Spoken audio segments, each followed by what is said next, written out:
ప్రయత్నం చేద్దాం. అమ్మ, మిమ్మల్ని బాధ పెట్టాలన్న ఉద్దేశం కాదు. ఎట్లా చెప్పింది మేడం నేను? అమ్మ, ఇప్పటి వరకు కూడా ఆ బస్సు ప్రమాదమే కాకుండా అనేక మందిని ఆ రోడ్డు బలికొనింది. అవన్నీ కూడా మీకు తెలుసు. మీరు చాలా చూసారు కూడా. అవన్నీ జరుగుతున్న టైంలో అంటే చాలామంది అధికారులకి చెప్పటం కానీ ఇవన్నీ ఏమైనా చెప్పారా ఒకప్పుడు? మేము ఏమో ఎక్కువ బస్సులో వెళ్ళగొట్టాం కదా మేడం. ఇంకా అంత అవగాహన మాకు లేదు కానీ ఇప్పుడైతే నా పాపని రోడ్డు తీసుకుపోయిందని, రోడ్డు బాగుంటే మా పాప బాగుండేదేమో అనిపిస్తుంది. రోడ్డు వల్లనే ఇంత మేము మా పాపను కోల్పోతామేమో అనుకుంటున్నా మేడం. నేనైతే ఇప్పుడు మా పాపని ఎవరు తెచ్చిస్తారు? మేము ఎట్లా ఉండాలి సార్ మేడం? మేము అసలు ఆ రోజు ఏం జరిగిందమ్మా? అంటే వెళ్ళే ముందు తను బట్టలు అలాగే ఫోన్ తీసుకెళ్ళడానికి ఇంటికి వచ్చింది. అప్పుడు తను ఏ టైంకి వచ్చింది? ఎన్ని రోజులు ఉంది ఏంటమ్మా అసలు? శుక్రవారం రోజు వచ్చింది మేడం, 10 గంటలకి నైట్. 5 గంటలకు కాలేజ్ అయిపోయింది. ఆ తర్వాత వచ్చేసింది. మా తాండ్రకు మా చెల్లె దగ్గరికి వచ్చేసరికి 10 అయింది. అప్పుడు వచ్చి ఇంకా 2 రోజులు ఉంది, సాటర్డే సండే 2 రోజులు ఉండి ఇంకా మళ్ళీ మరుసటి రోజు ఇంకా వెళ్తా మమ్మీ అంటే ఎప్పటిలాగా వెళ్తుందేమో అనుకున్నాం మేడం. ఇంకా ఇంత ఘోరం జరుగుతుంది అనుకున్నా. 4 గంటలకు లేచి రెడీ అయిపోయింది. 5 గంటలకు బస్సు ఎక్కినాక మా చెల్లికి ఫోన్ చేసింది, మమ్మీ నేను బస్సు ఎక్కిన, ఇంకా 8 గంటలకు దిగినాక చేస్తా అన్నది. అదే చివరి మాట. మీకు ఎప్పుడు తెలిసిందమ్మా బస్సు ఘటనకు సంబంధించి? ఏంటంటే కొంతమంది టీవీలలో వచ్చి చూసి ఇట్లా మీ పాపకి ఇట్లా అయింది అన్నారు. మా ఒక కూతురు 7 గంటల బస్కి అక్కడ 10 గంటలు వెళ్తుంటే దాంట్లో సంఘటన గురించి మాట్లాడుకుంటుంటే ఆమె ఇంకా సడన్గా తాడూరు నుంచి ఇక్కడ చివరి రసలో దిగి నా దగ్గరికి వచ్చింది. ఆ బస్సులో ఫస్ట్ బస్ అంటున్నారు అఖిల్ ఉందేమో అని. ఇంకా ఆ పాప అక్కడ వెళ్ళకుండా నా దగ్గరికి వచ్చింది ఇక్కడ. ఇంకా అప్పటి నుంచి మేము ఇక అక్కడ ఇక్కడ ఫోన్లు చేసుకుంటా, అది చేసుకుంటే ఇది చేసుకుంటే ఇంకా అప్పటికి ఎన్ని ఫోన్లు చేసినా లిఫ్ట్ చేయలేదు మేడం. అప్పటికి ఏమైంది పిల్లకి కానీ ఇంకా మేము కంగారు పడ్డాం. అది అంతే జరిగినది. మా పాప లేదేమనుకున్నా, ఉందేమనుకున్నా, నిద్రపోతుందేమనుకున్నా, ఏమనుకున్నా నా కళలన్నీ వేస్ట్ అయిపోయినాయి. అంతకుముందు తను ఎప్పుడు వచ్చిందమ్మా? అంటే ఇప్పుడు కాకుండా అంతకుముందు వచ్చినప్పుడు దసరా పండుగకు వచ్చింది. 3 రోజులు ఉంది మేడం. నాకు లివ్లు ఇవ్వలేరు మేడం. అమ్మ ఒక్కటే రోజు ఇచ్చిండ్రు పండుగ రోజే. ఇంకా నేను పండుగ రోజే వస్తా అంటే ఒక్కరోజు ముందు రామ్మ మా దగ్గర దుర్గామాతను కూర్చోబెట్టి అయింటే దానికి రమ్మన్నా మేడం. వచ్చింది, ఆ రోజు వచ్చింది. ఇంకా దీపావళికి రాలే. ఎగ్జామ్ ఉండే కదా, నేను చదువుకుంటా అంటానండి. చదువు మిన్ని పడ్డది. చదువులో కూడా చాలా యాక్టివ్గా ఉండేది. ఎక్స్ట్రా యాక్టివిటీస్ కూడా అన్నీ కూడా చాలా చురుగ్గా ఉండేది అంటూ కూడా కాలేజ్ యాజమాన్యం కూడా చెప్పటం జరిగింది. అన్నిట్లో పోస్ట్ ఉండే మేడం. ఆ కాలేజ్ తనే చూసుకొచ్చుకున్నది. ఆడ నేను చదువుతా అన్నది. నేను చదువుతా అని పట్టుదలతోటి పోయి చదువుతుంది. మేము ఫోర్స్ చేయట్లే. తను అట్లా చదువుతా అని, నేను ఇంకా చదువుతా అన్నట్టు ఉండేది. మీ అట్లా అబ్బాయి కూడా ఫారిన్ వెళ్ళాలి అనుకున్నాడు. ఈ ఘటన తర్వాత ఇప్పుడు వెళ్ళను అంటున్నాడు అనేది కూడా మేము విన్నాం. నిజమేనమ్మా? అది నిజమే మేడం. ఇంకా సెప్టెంబర్లోనే వెళ్ళేటుండే, ఇంకా అది వెళ్ళలేడు. అంతలోపు ఇంకా ఈ పిల్లని ఇటు సెట్ చేద్దాము, ఆ బాబుని అటు సెట్ చేసి ఇంకా మేము 2 సంవత్సరాలు అయితే మేము హ్యాపీగా ఉండొచ్చు అనుకున్నాం మేడం. ఆ పిల్లల మీద మేము చేసేదంతా పిల్లల కోసమే కదా మేడం. మీరేం పని చేస్తూ ఉంటారు? మేము వ్యవసాయమే. మా దగ్గర ఏం ఆదాయం లేదు. వ్యవసాయం మీద ఆ పిల్లల్ని ఇప్పటికీ 7 సంవత్సరాలు, ఫస్ట్ ఇయర్ సెకండ్ ఇయర్ నుంచి పాప బయట ఉండడం హాస్టల్లోనే. నాగ్పూర్ వెళ్ళేది మేడం. పొద్దున్న సాయంత్రం 3కి వెళ్ళి పొద్దున ఎంతకు 7కి 8కి దిగి మళ్ళీ 70 కిలోమీటర్లు వెళ్ళేది వాళ్ళ కాలేజీకి. 4 సంవత్సరాలు ఉండి మేడం అక్కడ అగ్రికల్చర్ చదివి మళ్ళీ నేను ఇది చదువుతా అని ఇక్కడ వచ్చి ఇది చదివింది మేడం. ఏమన్నా చెప్తూ ఉండేదమ్మా, నేను ఇది అవ్వాలనుకుంటున్నాను, ఇది నా గోల్, ఎక్కువ చదవాలి, నేను మంచిగా ఉండాలి, ఒక హోదాలు ఉండాలని ఫీల్ అయ్యేది. నేను మంచిగా చదివి ఒక ఉద్యోగం చేయాలి, నీకు అండగా ఉండాలన్నట్టు ఒక తాపత్రయం మేడం. నేను చదువుతా అని ఆ కాలేజీకి వెళ్ళింది మేడం. అంత నాకు చేత కాదు. నేను ఏడికెళ్ళి తెచ్చి చదివిపిత్తమ్మా అంటే కూడా లేదు. నేను చదువుతా మమ్మీ 2 సంవత్సరాలైతే నేను సెట్ అయితా అంటుండే. చివరిసారిగా అంటే తను చెప్పిన మాటలేమన్నా గుర్తున్నాయమ్మా? అంటే మీకు సంబంధించి ఏదైనా చెప్పి వెళ్ళడం నాకు కానీ? ఆ ఫోను విషయంలోనే మాట్లాడ్డది. ఫోను తనేమో వన్ ప్లస్ ఒకసారి సామ్‌సంగ్ కొంటామన్నది. అన్నాక వాళ్ళ ఫ్రెండ్స్ అంతా "ఎట్లా కొంటున్నావు కదనే యాపిల్ ఫోన్ కొనుక్కుంటా" అంటున్నారు మమ్మీ అంటే, సరే అని రోజు దీపావళి రోజు నేను కొన్నాను మేడం. అంతే ఇక చివరి మాట. మీరే కొన్నారు. అది తీసుకెళ్ళడానికి వచ్చింది. అలాగే బట్టలు కూడా బట్టలు మేము చాలా మొన్న తీసుకుపోయాను. ఒక వీడియోలో కూడా చూసాము. ఆ బట్టలన్నీ కూడా మీరు అప్పటి వరకు తీయకుండా తనకు గుర్తుగా కూడా ఆ! అలాగే ఉంచడం జరిగింది. అలాగనే ఉండే మేడం. చెప్పులు ఎన్ని జతలు చెప్పులు పెట్టుకున్నదో. చెప్పులు, బట్టలు అన్నీ పెట్టుకొని ఫెస్టివల్ ఉంది. రోజు ఒక డ్రెస్ కావాలి అంటేనని పెట్టుకొని వెళ్తుంది మేడం. తల్లితో అఖిలారెడ్డి ఏ విధంగా ఉండేదో కానీ, తన పిన్నితో మాత్రం తనకి ఎంతో అనుబంధం ఉండేది. ప్రతి చిన్న విషయం కూడా తన పిన్నితో చెప్పుకుంటూ, ఎంతో అంటే సొంత తల్లి ఎవరు అనే విధంగా ఉండేవాళ్ళు ముగ్గురు కూడా.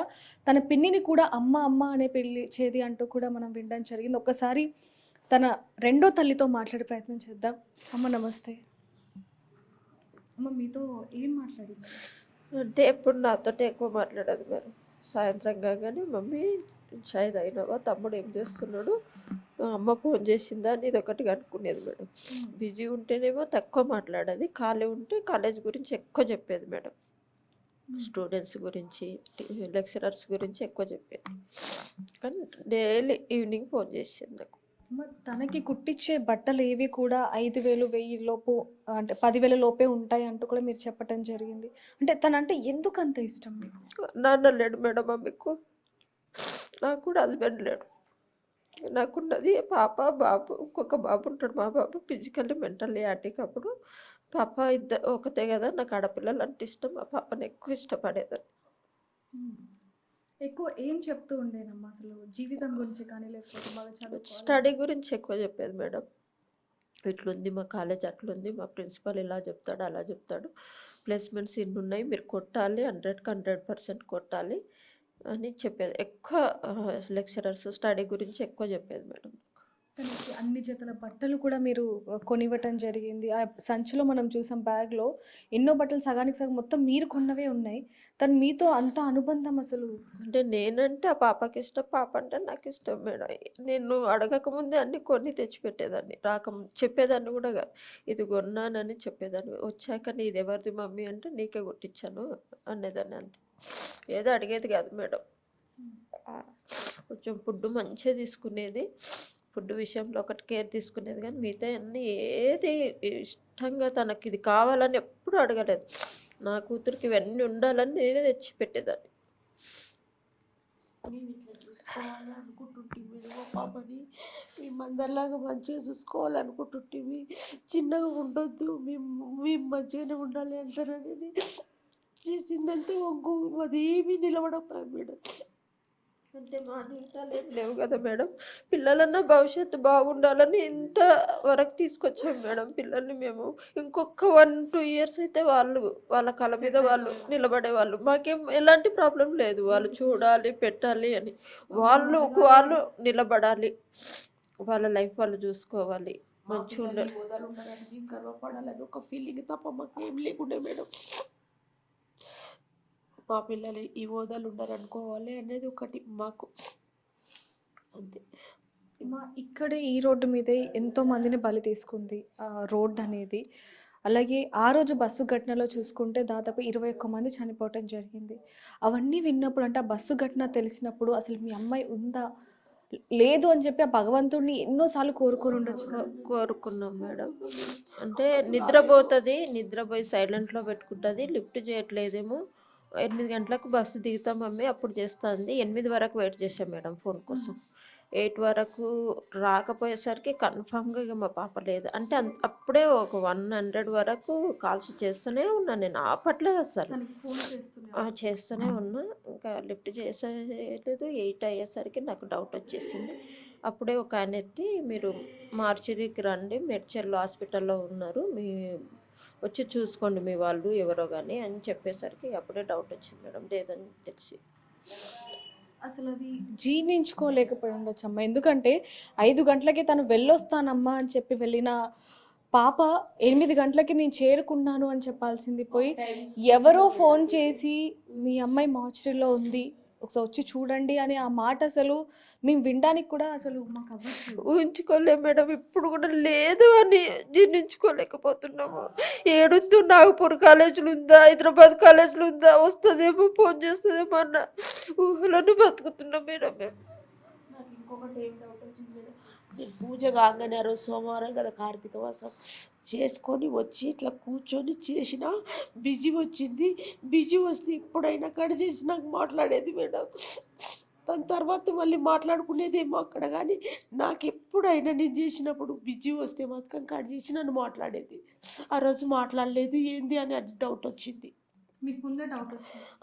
అది కట్ చేసి కాల్ చేస్తుండే, ఎందుకు కాల్ చేయపాయే 10 నిమిషాలా 5 నిమిషాలా అని నా మనసులో అనుకుంటుండా. అప్పటికి ఆమె లేదు కదా, ఇక ఉంటే ఏదన్నా మాట్లాడేదేమో, లేనిది ఏం మాట్లాడుతుంది, ఎందుకు ఎత్తుకొచ్చింది ఎందుకు ఎత్తుకొచ్చింది. అప్పటికే వీడియోలు వస్తున్నాయి ఆడియోలు వస్తున్నాయి అని అందరు పెడుతున్నారు, చూడడానికి కూడా నాకు మనసు ఒప్పలేదు మేడం. ఏడ కనిపిస్తుందో అని నేను చూడలేదు. అమ్మా, ఆ బస్సుకి సంబంధించి మీరు చూడటం జరిగింది కదా, అంటే ఎవరి తప్పు అనుకుంటారు? ఎవరు తప్పు మేడం, మా పాప లేదు కదా, ఎవరు తప్పు, టిప్పర్ వాళ్ళది తప్పు బస్సులో తప్పు అని అనడమే విన్నాం మేడం మేము. ఎవరిది తప్పో ఎవరొప్పో కానీ ఈ ఎంతమందిని బలి తీసుకుని పాపం చిన్న పిల్లలు అక్కడ తల్లిదండ్రులు లేని పిల్లలు ఎంత గుర్తుకొస్తేనే ఎంత బాధ అవుతుంది. ఎట్లా ఉండాలి, ఎట్లా తిని ఎట్లా ఉండాలి మేడం మేము అంతంత పిల్లల్ని వదిలేసి. ఒకే ఇంట్లో ముగ్గురిని బలి కొన్న అది కూడా మనం చూడటం జరిగింది. అది కష్టమే, మాది కష్టమే, ఆ పాపలది కష్టమే, బాధనే మేడం. ఎట్లా ఇది జీర్ణించుకోలేము, ఉండలేము. ఇది మళ్ళీ ఎవ్వరికి జరగరాదు మేడం ఇట్లాంటిది. ఈ బాధ మా బాధ మళ్ళీ ఒక్కరికి రారాదు, నేను కోరుకునేది. అమ్మ, మీకు వచ్చేటప్పుడు ఫోన్ చేసిందా, అమ్మ నేను వస్తున్నాను ఇక్కడికి, నాకు ఇలా కావాలి? క్లాస్ అయిపోయింది వచ్చేస్తున్నా, క్యాబ్ బుక్ చేసుకున్నా అని చెప్పింది. అక్కడ అదేంటంటే అప్ప జంక్షన్ దగ్గర ఉంటుంది మేడం. ఏ బస్సు కోడంగల్ వచ్చినా ఎక్కువ, చెవెళ్ళి వచ్చిన చీకటి అవుతుంది, ఒక్కదానివే ఇబ్బంది అవుతుంది. ఏ బస్సు వచ్చినా ఎక్కంటే చెవెళ్ళి ఎక్కింది. చెవెళ్ళి ఎక్కి మళ్ళీ వికారాబాద్ దొరికితే వికారాబాద్ దిగింది. వికారాబాద్లో బస్సు లేదు మమ్మీ అంటే, వెయిట్ చేయి, లేకున్నా కూడా మా ఆడపడుచుంటుంది అక్కడికి వెళ్దువు అంటే, సరే మమ్మీ అన్నది. తర్వాత 10 మినిట్స్ తర్వాత బస్సు వచ్చింది, ఎక్కిన మమ్మీ అన్నది. ఇక 10 వరకు నేను బయటనే వెయిట్ చేస్తున్నా మేడం, పాప వస్తుందని. 10కి వచ్చింది నా దగ్గరికి. వెళ్ళే ముందు ఏమైనా చెప్పిందా అమ్మ మీకు? అంటే తన తల్లితో కంటే మీతోనే ఎక్కువగా ఉండేది కాబట్టి వెళ్ళే ముందు ఏమైనా చెప్పటం కానివ్వండి ఏమన్నా? మేడం ఫెస్టివ్ ఉంది మమ్మీ అంటే 10 డ్రెస్సులు కావాలి, రోజుకో డ్రెస్సు.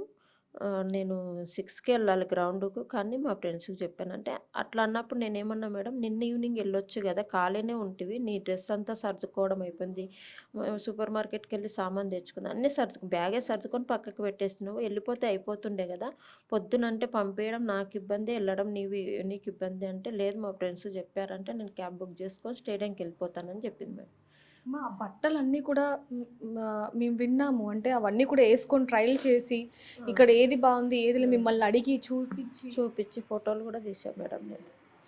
అన్ని శారీస్ కట్టుకుంది, డ్రెస్సులు వేసుకుంది, ఐరన్ చేసుకుంది, అన్నీ నచ్చినవి తీసుకొని వెళ్ళింది మేడం. 10 డేస్కు 10 డ్రెస్సులు బాగా కాస్ట్లీవి తీసుకొని పోయింది. ఆ ఫోన్ మీరు కొనిచ్చిన తర్వాత తను అసలు ఆనందం ఎలా ఉందమ్మా? ఏం లేదు మేడం ఆనందం, ఆమెకి ఏది అనేది కోరికలు లేవు, స్టడీ ఒకటే ఆమెకు. నేను పంపిస్తాం ఫోన్ అంటే కూడా ఎగ్జామ్స్ అయిపోయాక నేనే వచ్చి తీసుకుంటాను, నాకేమి ఇప్పుడు అవసరం లేదు ఫోన్ అని చెప్పింది. మేము పాడైంది జస్ట్ మాట్లాడడానికి రాదని కొన్నాం అంతే. దేని మీద ఆమెకు ఇంట్రెస్ట్ ఉండేది కదా మేడం, స్టడీ ఒకటే అంతే. మేము పాపకు కావాల్సినవి ముందే సమకూర్చేవాళ్ళం కాబట్టి ఏ దాంట్లో ఎక్కువ ఎగ్జైట్ అయితే కొనిచ్చారు కదా మా మమ్మీ అన్నట్టు ఎగ్జైట్ ఏమో అయ్యేది కాదు. ఏదైనా నార్మల్గా ఉండేది, ఎక్కువ సంతోషం లేదు, ఎక్కువ దుఃఖము లేదు, నార్మల్గా ఉండేది. అన్నిట్లో బాగా యాక్టివ్గా ఉండేది. పాటలు, డ్యాన్సులు, ఆటలు. నేను ఒక కప్పు తేలేవు ఇంతకుముందు అంటే, ఇప్పుడు తెస్తా మమ్మీ ఏదన్నా అక్కడ తెస్తాను కప్పు. నేను నా వరకు కబడ్డీ, బాగా ఆడతాను, తెస్తాను ఏదో ఒకటి అని చెప్పింది. నువ్వు ఇంతవరకైతే దేంట్లో ఒక ప్రైజ్ తెచ్చింది లేదని నేను చెప్పాను. చెప్తే నవ్వి అట్లా అన్నది నాకు. అంతే. తన పెళ్లి విషయంలో కూడా మీరు ఎన్నో కలలు కన్నారు. అనేక సార్లు తనతో మాట్లాడారు. ఎలా జరగాలి ఏంటి అనేది కూడా. లేదు మేడం. మేము అదే పెళ్లి చేసే అన్నీ పెట్టేసే సత్తా నాకుండే మేడం నేను. పాపని, బాబుని ఎలా చూసుకోవాలంటే అలా చూసుకోవాలి. వాళ్ళకి నాన్నలు లేరు అన్న ఫీలింగ్‌తోటి నేను పెంచిన మేడం. దేంట్లైనా నేను వెనుకంజ వేసేదాన్ని కాదు. ఖర్చుకి గానీ, ఏదన్నా అడిగితే నేను లేదు, కాదు అని ఎప్పుడు అనలే పాపకు. ఏది అడిగినా అది ఓకే. డబ్బులంటే ఎక్కువ అడిగేది మేడం. మమ్మీ ఇంతెయ్యి అంటే అప్పటికప్పుడు సరే పట్టు అని ఏసేదాన్ని. అది ఆఫ్టర్‌నూన్ చేసేది డబ్బుల కోసం ఎక్కువ. ఇంకా నేను లంచ్‌కొచ్చాను నాకు డబ్బులియ్యి అంటే వెంటనే ఏసేదాన్ని అంతే.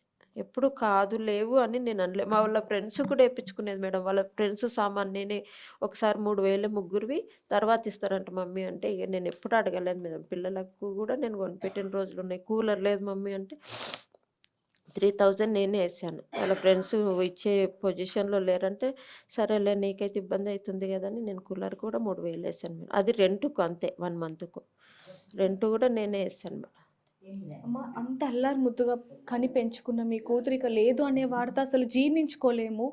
అలాంటిది ఆ రోడ్ ఇంతమందిని బలికొనింది. అందులో మీ పాప కూడా ఉంది అనేది అసలు ఇప్పటికి కూడా మీరు అది తీసుకోలేకపోతున్నారు. అంటే ఇప్పటికీ తను ఇట్లా జరుగుతుందని నేను కలలో కూడా అనుకోలేను. ఇట్లా జరుగుతది మా పాప లేకుండా ఉంటది అంటే నేను కలలో కూడా ఊహించుకోలేను మేడం. కలలో కూడా ఊహించుకోలేను. ఇంట్లో జరిగినంక నేను ఎట్లా ఉండాలి? ఏం చేయాలి? అనేది ఒక బాధాకరంగా ఉంది మేడం. మేమేం చేస్తే పాపొస్తది ఇప్పుడు? ఇంకా మీరు ధైర్యంగా ఉండటం తప్ప ఇంకేమీ చేయలేము. ఎందుకంటే ఇంకా తర్వాత పిల్లలు కూడా ఉన్నారు కాబట్టి, వాళ్ళని కూడా మీరే చూసుకోవాలి కాబట్టి, కొంచెం ధైర్యంగానే ఇంకా మీరుండాలి. అది తీసుకోవాలి. ఎట్లా ఏం ధైర్యంగా ఉండాలి మేడం? అంత పాపను పోగొట్టుకొని, అంత పాప మళ్ళీ నాకు ఏడ దొరుకుతది? నేను ఎట్లుండాలి? అసలు ఇప్పుడు ఏం కోరుకుంటున్నారమ్మా? ఎంత చేసినా సరే అఖిలారెడ్డి ఇప్పుడు తను బతికి రాలేదు. అలాంటివి రోడ్ యాక్సిడెంట్లు ఇంకా జరగకుండా ఉండాలంటే ఏం చేయాలంటారు? మీకు ఎలాంటి న్యాయం కావాలసలు? మా బాబు ఉంటాడు కదా మేడం, మా బాబుకి ఏదైనా గవర్నమెంట్ జాబ్ కావాలి నాకు. ఈమెది ఎంత కోల్పోయిందంతా ఆడ మాకు కావాలి. మా బాబు ఉంటాడు, మా బాబుకు మీరు గవర్నమెంట్ జాబ్ ఇవ్వాలి. మాకు మీ డబ్బులొద్దు, మీరు వచ్చడొద్దు, మమ్మల్ని పలకరియొద్దు మేడం. చాలామంది ఇక్కడికి వస్తున్నారు, మీతో పలకరిస్తున్నారు, మీకు సహాయం చేస్తామంటున్నారు, ఎంతో కొంత ఇస్తామంటున్నారు, న్యాయం చేస్తామంటున్నారు. కానీ ఎలాంటి న్యాయం అనేది కూడా ఎవరు చెప్పట్లేదు. చెప్పట్లేదు మేడం. చెప్పట్లేదు ఎవరు. ఇది తర్వాత చూద్దామని అని చెప్పి వెళ్ళారు అంతే. ఇంకా మేము ఇది చేస్తాము ముందలుండి ఇవి ఇట్లా అని గట్టిగా చెప్పిపోయిన వాళ్ళు ఎవరు లేరు. ఓకే వచ్చేది పోయేది అంతే. ఒక తల్లిగా ఆ బాధ, ఆ కడుపు కోత అనేది మీది కాబట్టి మీరేం చెప్తారు? అసలు ఎలాంటి న్యాయం కావాలి మీకు? మాకేం లేదు మేడం. ఇంకా మా బాబు ఉంటాడు కదా, మా బాబుకి ఏదన్నా గవర్నమెంట్ జాబ్ కావాలి. నేను కోరుకునేది అదే. డబ్బులొద్దు, రావడం వద్దు, పలకరియడం వద్దు, మాకు ఏం చేయొద్దు. నాకు కోరుకునేది ఒక్కటి, మా బాబుకి గవర్నమెంట్ జాబ్ ఇవ్వండి. సో ఏదైతే ఇప్పుడు ఈ ఘటన చోటు చేసుకుందో అది ఇంకా ఫ్యామిలీ వాళ్ళు కూడా ఎవరు కూడా ఇంకా జీర్ణించుకోలేని పరిస్థితి కనిపిస్తుందని చెప్పొచ్చు. కానీ ఇప్పటి వరకు కూడా అఖిలారెడ్డిని ఎంతో ఆనందంగా తనకి ఏది కావాలంటే ఇచ్చి అసలు ఎంత ముద్దుగా అల్లారు ముద్దుగా పెంచుకున్నాం అనేది కూడా ఇద్దరు తల్లులు కూడా చెప్తున్న మాటలు మనందరికీ కూడా కన్నీరు తెప్పిస్తున్నప్పటికీ కూడా అఖిలారెడ్డి ఇంకా లేదు, ఈ ప్రపంచాన్ని వదిలి వెళ్ళిపోయిందనే వార్తని మాత్రం వాళ్ళు ఇంకా జీర్ణించుకోలేకపోతున్నారని చెప్పొచ్చు. ఏదైనప్పటికీ అఖిలారెడ్డి ఆత్మకి శాంతి చేకూరాలని, అలాగే వాళ్ళ తల్లిదండ్రులకి ధైర్యాన్ని ఇవ్వాలని మనం కోరుకుందాం. మరిన్ని వార్తల కోసం చూస్తూనే ఉండండి బిగ్ టీవీ. కెమెరామెన్ నరసింహతో రిపోర్టర్ దేవిక.